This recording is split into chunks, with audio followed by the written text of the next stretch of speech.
we're going to steer each of those licks to fit the chords.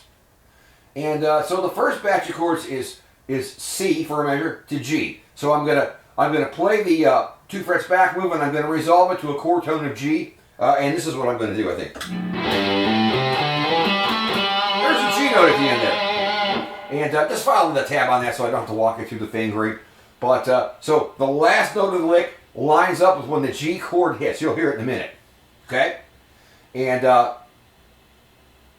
if I play it over the A minor to F, I've got to have the lick end on a chord tone of F, and I'm just going to use the regular version, which is this. That's an A note, but if you know about your chords a little bit, you'll know that an F chord has an A note in it. Hear it? So that's a safe note to end the lick on. So that's what this is all about. How to get some mileage out of your licks by knowing how to end the dang thing. All right.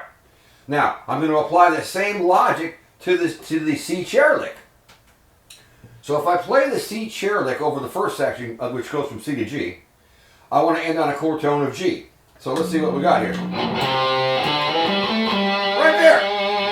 Just follow the tab on that, okay? I ended on a G note, though. Instead of that. And if I wanted to get it to resolve to a chord tone of F, I would probably do this. That C note. There's a C note and an F chord, so that lick will work there. So that's what this is all about. You can pretty much make these licks fit any chords in any progression as long as you know A, what key you're in, and where you are. So you have to know what the chord is underneath you, and you have to play for your last note of your lick. You play a chord tone of the chord that's happening at that moment. It's that simple. So let me fire the track up, and I'll do that. And then we'll revisit everything again, and I'll raise it up an octave. So we're killing 2 birds with 1 stone here. We're learning how to steer those licks, but then we're going to learn how to play them up an octave based on where that pentatonic is. Because you can see that both these guys flow into the home position, the pentatonic. See? I end up in the 5th fret region. The other one? Same thing. The other set of licks will start there and rise up out of that. So basically when we're done, you'll have this much ground covered without getting lost. All right, let me fire up the track. I'll have scrolling tab for this.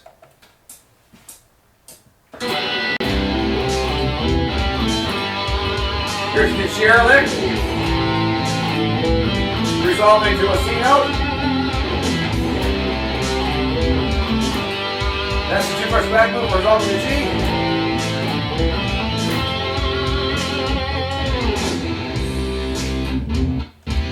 So that was pretty simple. Now let me do it again. And this time, I'll flip them around. I'll use the chair lick for the first guy, for C to G. I'll resolve to a G chord tone. And then I'll use the 2 frets back move to cover the A minor to F. Let's do that. And I'll tab it out. All right, hold on, let me back this thing up.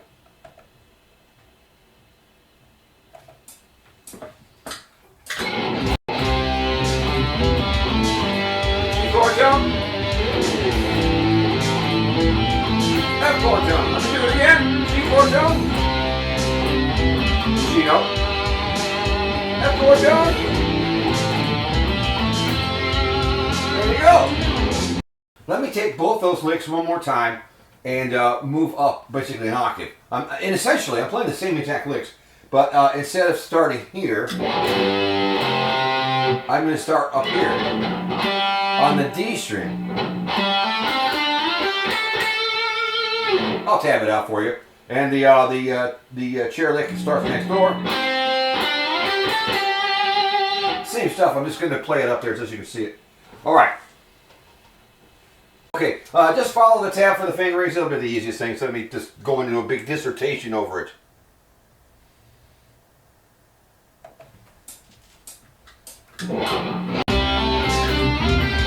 Resolve to G chord tone. Resolve to the F chord tone. Here it is again.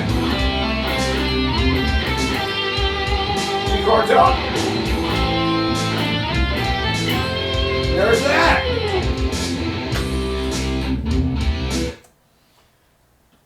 So again, in a nutshell, if you know, and you should know, what chords you're playing over, you can make these licks that I talk about on my channel. They're all 2 measures long, and all you have to do is tweak the final note to become a chord tone of the chord underneath you. It's that simple, and you'll always end your lick on the right note. That's a good place to start. And all these licks are simple. They're they won't take you months to master because they're all 1/8 notes mostly, or a little slower. But it's important to have this foundation before you branch off into some crazy, cool shreddy stuff. Be able to play this basic stuff first, and then you'll be able to conquer the world later. I promise you. But it's the Meat and Potatoes channel, flying the Piper Cub. That's what I do here. All right. So it's me, the Rock Doctor. Don't forget to like, share, subscribe, leave a comment, order me a pizza. Find me a hot chick bass player, please. And I'm out of here. I'll see you. Bye.